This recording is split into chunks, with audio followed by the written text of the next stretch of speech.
سرعا كأنهم أعجاز نخل خاوية فهل ترى لهم من باقية إلى آخر الواقعہ. بہت لمبا رکوع ہے، تفصیل میں جانے کا موقع نہیں ہے. آندھی آئی قومیں، آندھی آئی، ایسی آندھی کی اللہ ہی جانے کیسی آندھی تھی. 7 دن کہہ دن اور 7 رات اور 8 دن تک پوری قوم پر وہ آندھی منڈراتی رہی. قوم کے لوگ کبھی ہوا کی طرح اوپر اڑتے تھے اور کبھی ایسا گرتے تھے جیسے لگتا تھا کہ کھجور کے پیڑ سے چھال ٹپک رہی. وہ قوم جو پہاڑوں کے اندر اپنے مکان کو بناتی تھی، وَيَنْحِتُونَ مِنَ الْجِبَالِ بُيُوتًا، جن کی شان تھی. آج دیکھنا ہو تو کبھی مدینہ منورہ سے آپ دمشق کی طرف بائی روڈ جائیں تو 300 کلومیٹر کے بعد ایک شہر پڑتا العلا، تو اسے سعودی گورنمنٹ نے پکنک اسپاٹ بنا دیا ہے. وہیں پر قوم عاد و ثمود آباد تھی. وہاں کے پہاڑوں کو دیکھو تو ایسا لگتا ہے جیسے موم بتی ٹگلی ہوئی ہو. رب کے جلال و جبروت کے سامنے سب کے برے حال. جرم کیا تھا؟ نبی کی توہین. زور سے بولو، کیا تھا؟ قوم بنی اسرائیل کا کیا حال ہوا؟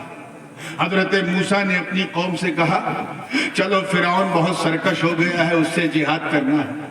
تو قوم نے کہا یا موسیٰ اذهب انت وربک فقاتلا انہا ہنا قاعدون.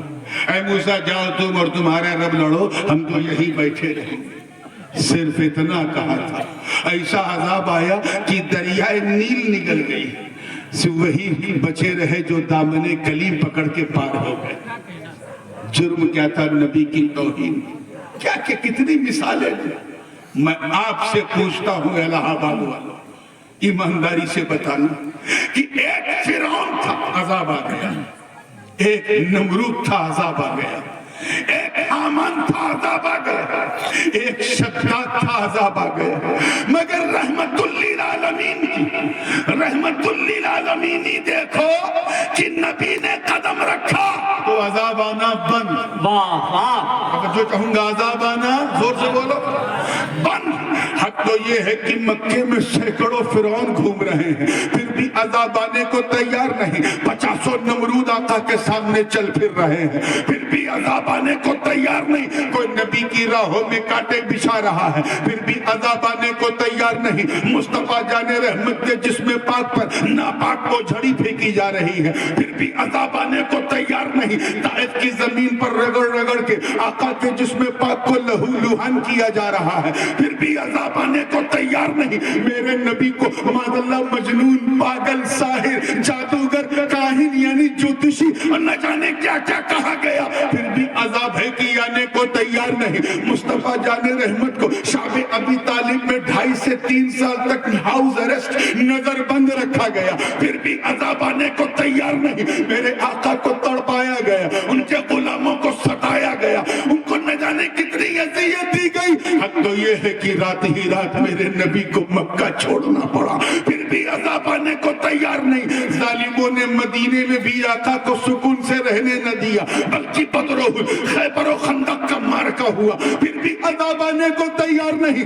ارے نبی تو نبی کی ظاہری زندگی کے بعد بھی فتنوں کا دروازہ کھلا رہا. چنانچہ دور صدیقی میں منکرین زکات نے سر اٹھایا، پھر بھی عذاب نہ آیا. دور فاروقی میں سبائیوں نے سر اٹھایا، پھر بھی عذاب نہ آیا. دور عثمانی میں بلوائیوں نے سر اٹھایا، پھر بھی عذاب نہ آیا. دور حیدری میں خارجیوں نے سر اٹھایا، پھر بھی عذاب نہ آیا. ارے نبی کے نواسے کو 3 دن تک بھوکا پیاسا رکھ کر کربلا کے رڑ میں شہید کر دیا گیا، پھر بھی عذاب آنے کو تیار نہیں. قدریت کا فتنہ آیا، عذاب نہ آیا. جبریت کا فتنہ آیا، عذاب نہ آیا. اعتزال کا فتنہ آیا، عذاب نہ آیا. رفض کا، شیعہ کا فتنہ آیا، عذاب نہ آیا. حق تو یہ ہے کہ خروج کا فتنہ آیا، عذاب نہ آیا. توہین صحابہ کا فتنہ آیا، پھر بھی عذاب نہ آیا. اور سب سے آخر میں تمام فتنوں کی اماں یہ بدعقیدگی کا فتنہ، یہ سلفیت و نجدیت، یہ وہابیت و دیوبندیت کا فتنہ آیا. نبی کو مر کے مٹی مٹھی میں ملنے والا لکھا گیا، پھر بھی عذاب نہ آیا، اپنی طرح رحمت للعالمین کہا، پھر بھی عذاب نہ آیا۔ مصطفیٰ کے علم کو جانوروں، پاگلوں، سبھی باہم سے معاذ اللہ تشبیہ دی گئی، پھر بھی عذاب نہ آیا۔ میرے آقا کی حیات پر انگلی اٹھائی، ان کے علم غیب پہ شک کیا، پھر بھی عذاب نہ آیا۔ اے قرآن تو بتا، توجہ جملہ ضائع نہ ہو اللہ کرے، اے قرآن تو بتا، تو نے پچھلی امتوں پر اترنے والے عذاب کی داستان خوب بیان کی ہے۔ اے قرآن تو بتا، آدم کی توہین پہ عذاب، نوح کی توہین پہ عذاب، موسیٰ کی توہین پہ عذاب، عیسیٰ کی توہین پہ عذاب، اور اب تو نبیوں کا نبی سلطان الانبیاء کی توہین کا بازار گرم ہے۔